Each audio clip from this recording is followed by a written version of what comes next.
Good morning. You did file in after I sat down. I'm glad you came. It wouldn't be the same without you. I welcome you there on the holy interwebs. I'm glad you're spending this time with us. Chris, I'm just so delighted to know that you're reclaiming your thumb.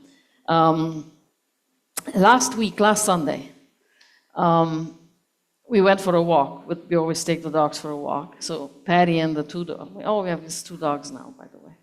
And so we went for a walk, and Bindi, the killer, got very excited and pulled us in a direction. And then we had to go because she's 100 pounds, and when she pulls, we go. And there was a little baby raccoon. And I thought it was dead.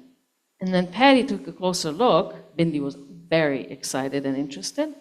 Patty took a closer look and said, "No, it's moving, it's alive." So then, let me tell you this. So Patty, she works out 5 times a week.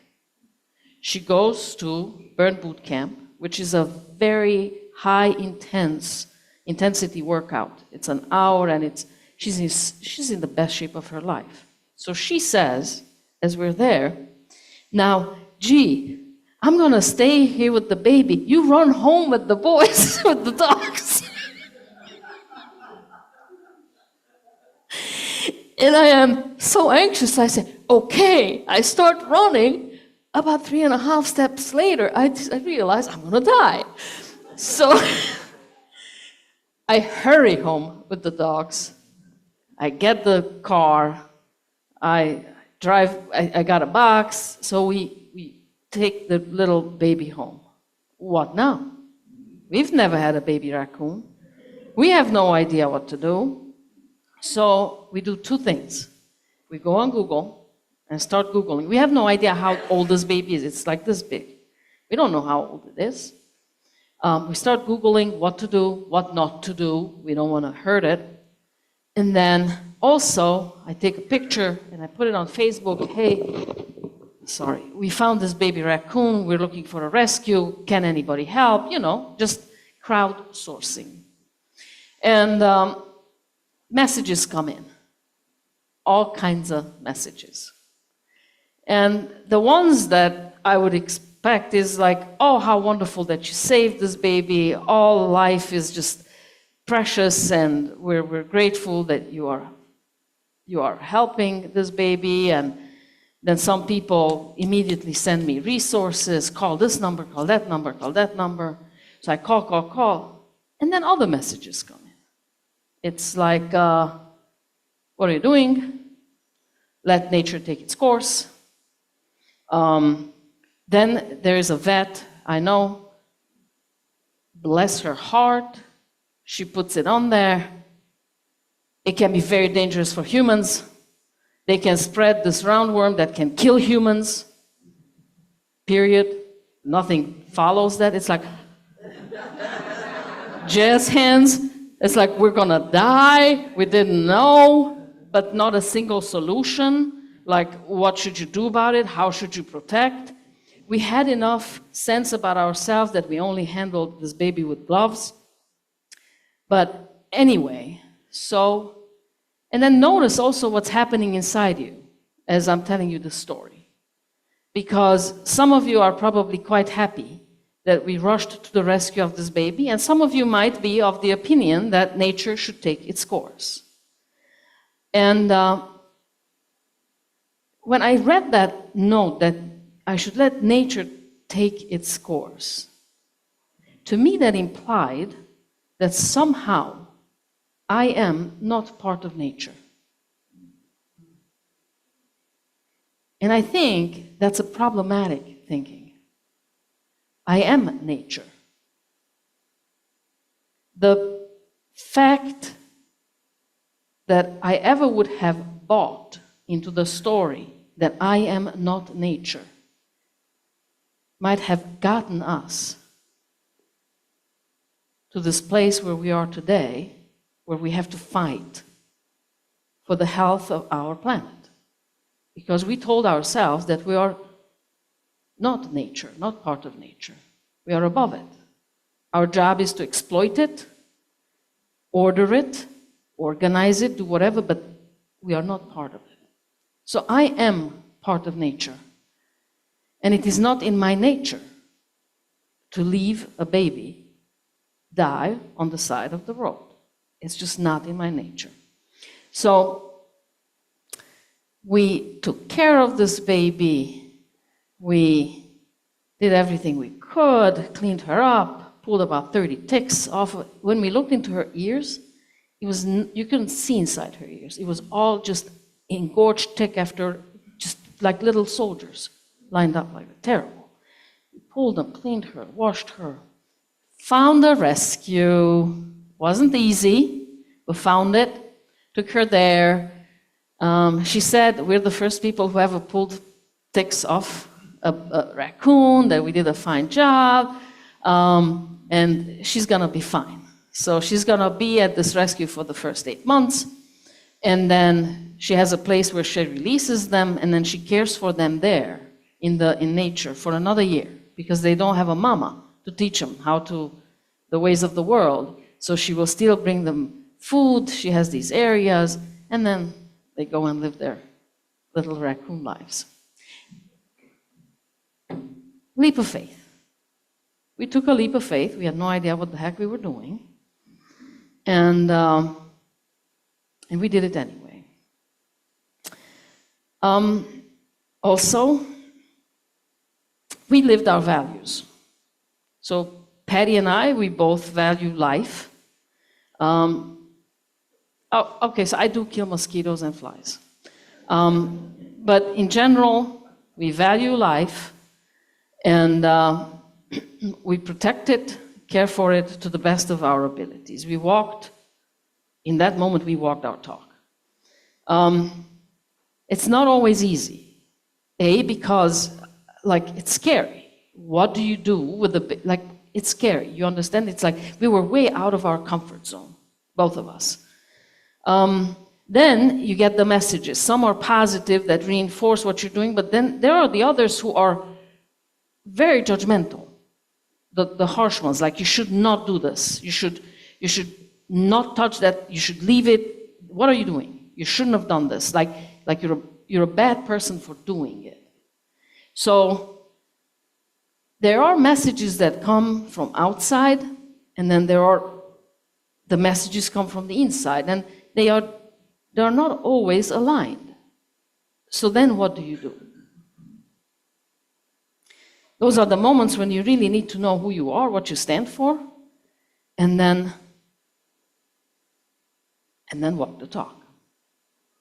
So today how many of you were there one Thursday evening? We had on Course of Miracles, we had what's her name? Gosh, I can't think her name. But her Morgan. Yeah, Morgan. We had Morgan, and her mother wrote the Course in Miracles. How many of you? None of you. Few of you attended that. So A Course in Miracles says that there's two ways to live. Either out of love or out of fear. And there's nothing in between. So every action you make is either an act of love or a cry for love. An act of love or a cry for love. And I have thought about this, and I also find it true, based on my own thinking. The only problem I have with it is that, how the heck do you do it? Like, if we all did it, we wouldn't have to talk about it. It would be like a given. We all live out of love, and we don't live out of fear. And then when you say it like that, you should live out of love and not out of fear. And here I am living out of fear like all the time, or maybe 98% of the time. I feel bad about myself. Like it's not helping me. And that's the problem with all the self-help books that I have read. Sure, I agree with them. Yes, it all sounds good. I also love it when people come up here and they say, not up here, but when they talk and they say, well, if I can do it, anybody can do it. Well, if that were true, then everybody would do it. They say if I healed from this, anybody can heal from that. If I became a millionaire, everybody can become a millionaire. You know, it's whatever the lack in your life is, and somebody dealt with that. If you don't, like, what's the problem with you? I mean, this person clearly did it. Why can't you? And that's where I have a problem with the whole self-help literature and culture. Because, truth be told, if I just read that, I end up feeling probably worse about myself than where I started. Because I already know there's a problem, I'm seeking a solution, and I don't know how to do it. So, I think we should talk about free will today, or lack thereof. Free will. In this culture, especially, and there is also a branch of Christianity, and I'm not talking about Calvinism, but enforces this belief that we have free will. And especially in this culture, this is the land of the free, we have free will to do whatever we wish to do. You can be anything you want to be. You can be anything you want to be. And then, about 90% of people who have been born into poverty die in poverty. Well, why is that? If you can be anything you want to be, why is it that 90+% of people who were born in poverty die in poverty? You think they love poverty that much? It's so inspiring that they just say, I'm embracing this and I'm just gonna live my life out. Because, I mean, what beats living hand to mouth, right? Why is it that women who were raised by an alcoholic or addicted father or parents will marry an addict? Is it so good? Did they love it so much that they needed more of that? If we have free will, why does this keep happening? If I sabotage one relationship, and then that relationship ends, and then I enter the next relationship, and we're having the same conversations I had in that relationship. With my free will, how is that even possible? Wouldn't I be smart enough to choose a different relationship? Why do I do that? So the question is, do we really have free will? What do you think? Who here thinks we have free will? Okay, we have, but Eric sees both sides. He feels strongly about both sides. Now, okay, show of hands. How many free willers? 1, 2. You know what? It's almost half of us think here that we have free will. All right, I'm going to tell you we don't. In my opinion, there is no such thing as free will. So think about this. You are already,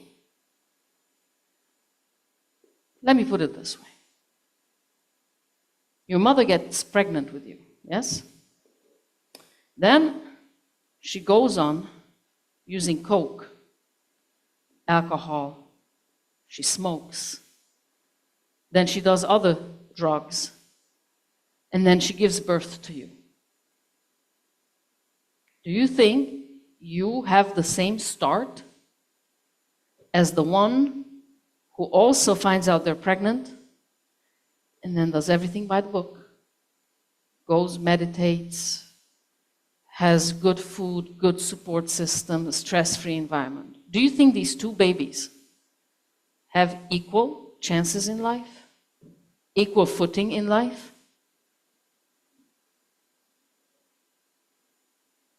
Absolutely not.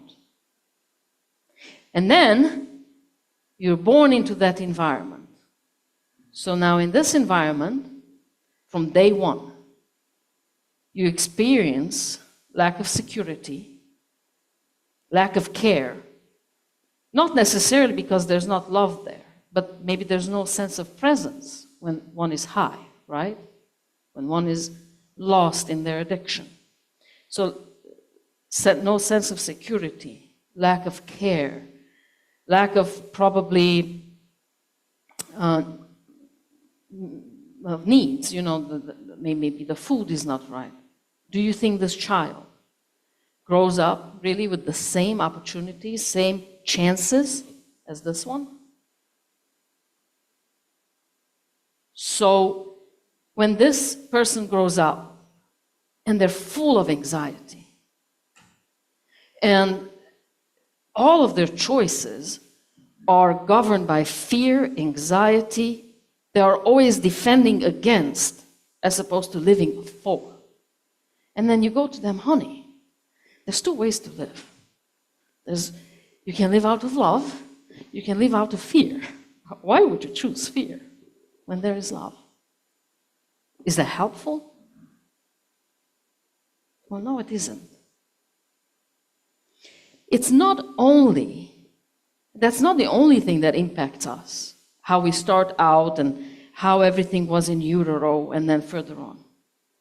But we have these hormones, we have these testosterones, and sometimes there's a different amount in our body than other times.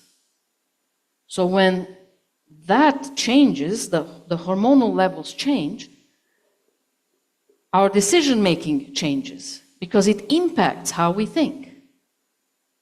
There is a study, a very well-researched and proven study, The Angry Judge. So they did this study in prisons with the parole panel. So it really matters when prisoners go in front of the judge. If they go in front of the judge after lunch, right after the judge had lunch, their chances of being paroled is 60%. 3 to 4 hours after lunch, that drops to 0. Why do you think that is? Because your frontal cortex, this is the one that helps me imagine myself in your shoes.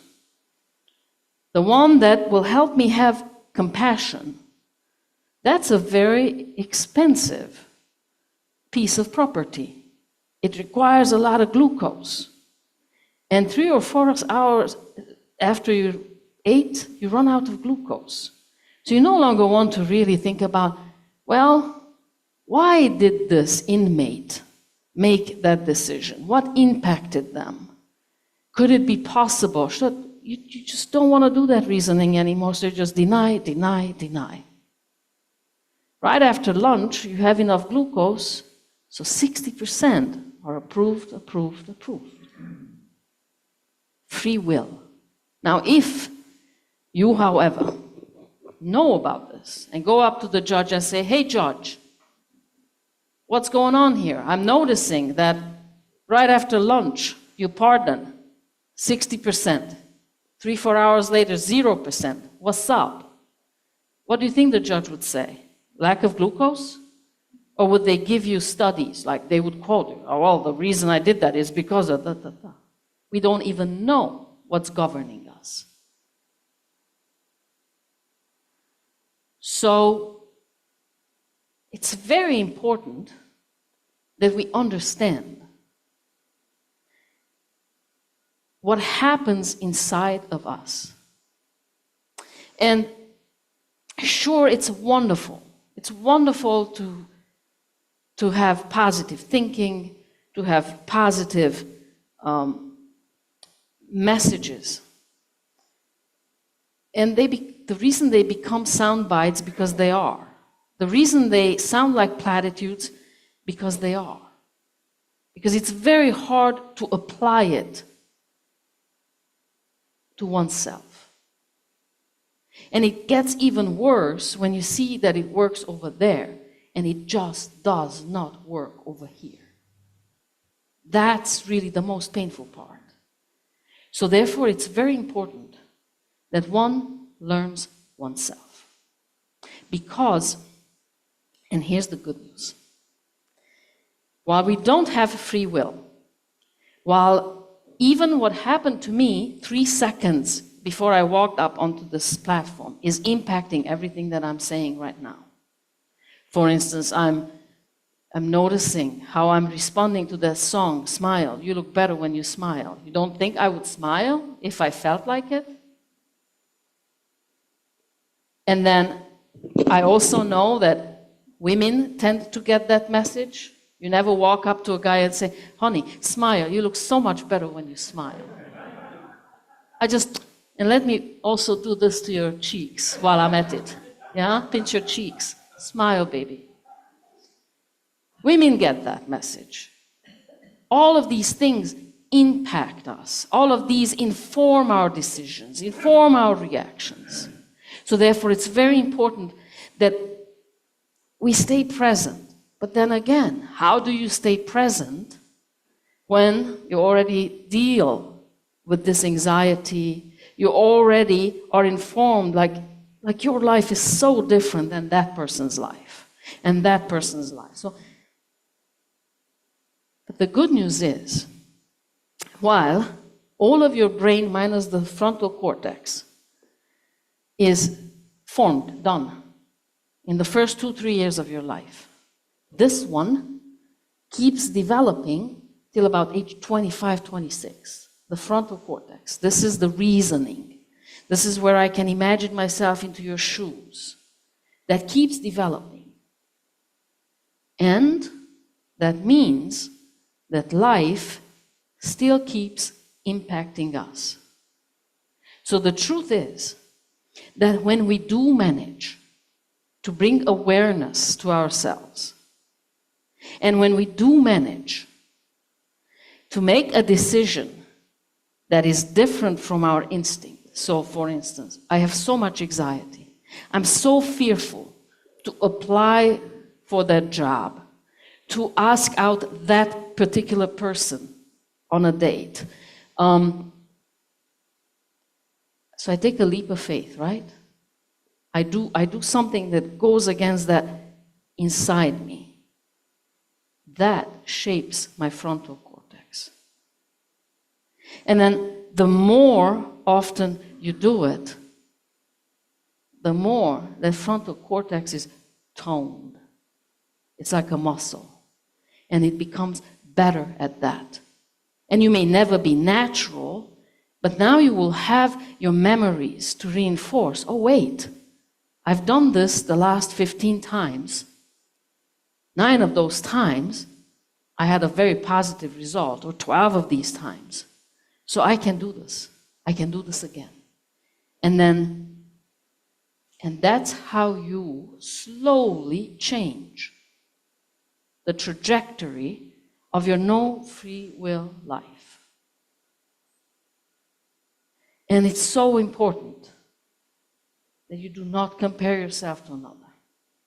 Because even your sibling was born into a different family than you were. Your parents were of a different age when your sibling was born. Your parents had different needs, different fears, different reality than when you were born. So even siblings can't compare themselves to another. Parents should not compare the siblings. So know yourself. Keep getting to know yourself with kindness, with compassion, and just understanding, honey, look what I've been through. I'm hungry. I was raised by wolves. I was raped. I had illnesses. I didn't do well in school. There's dyslexia, so on and so forth. It's just, that's your reality. So be gentle.